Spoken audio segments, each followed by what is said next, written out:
Before cinema screens rumbled with the roar of Godzilla, before cities crumbled under the feet of fictional giants, Japan already had monsters. But these weren't born from movie scripts or special effects. They were real, and they roamed forests, rivers, mountains, and oceans long before modern civilization knew their names. Welcome to Animal Facts Journey, where today we dive into the real-life monsters of ancient Japan, the beasts that may have inspired legends or been mistaken for them. It doesn't breathe fire, but it's just as creepy. The giant Japanese salamander can grow up to 5 feet long and weigh over 50 pounds, making it the second largest amphibian in the world. With its slimy prehistoric body and ghostly lidless eyes, this creature looks like it crawled straight out of a nightmare.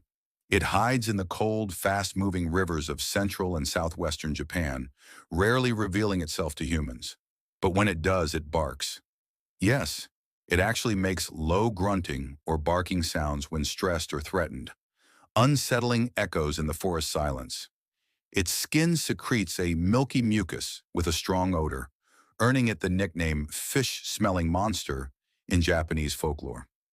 Locals once believed these salamanders were river demons, spirits of drowned souls or guardians of mountain springs.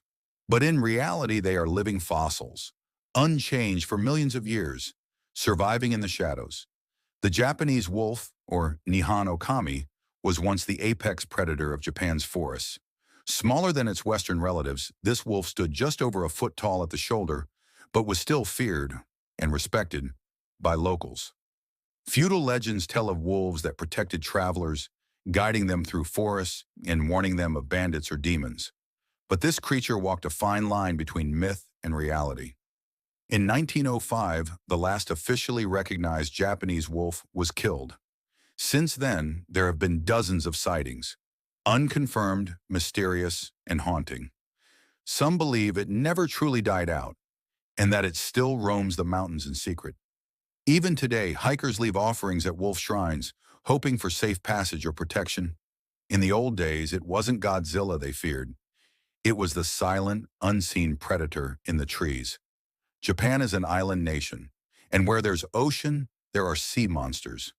Fishermen for centuries have told stories of the Umibōzu, giant, shadowy creatures that appear from the sea during storms.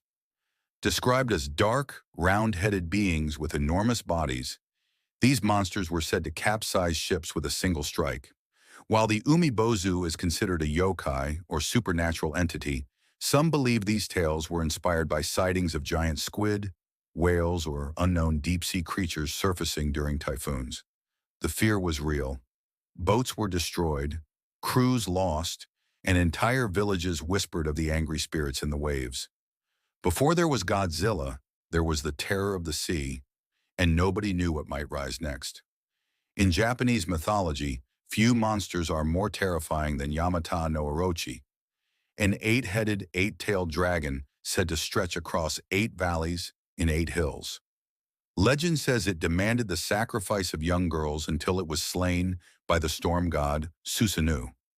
It may sound like pure myth, but could there be a kernel of truth? Some scholars believe this legend may have originated from real encounters with giant snakes, amplified through generations. Others link it to volcanic eruptions or massive floods, disasters given monstrous form. This tale shows how nature's power was often personified. And before cinema brought monsters to life, people already feared what lurked beyond the firelight. The Kappa is one of Japan's most famous mythical creatures, a water-dwelling demon with a turtle shell, green skin, and a bowl of water on its head. It drags humans into rivers and is blamed for drownings throughout history. But here's the twist. Some researchers think the Kappa myths were inspired by actual animals, possibly the Japanese giant salamander or large unknown aquatic species spotted in murky rivers. Others suggest that drownings, especially of children, were explained with Kappa legends to warn people to stay away from dangerous waters. Before we invented monsters, we needed them to explain the unexplainable. Godzilla was born from nuclear fears and cinematic imagination, but the idea of monsters in Japan is much older. From giant amphibians to ghostly wolves and sea shadows, The country's landscapes were once teeming with creatures that blurred the line between real and legendary. And who knows, some of them might still be out there, watching, waiting, roaming the forests and waters of Japan long after we stop believing.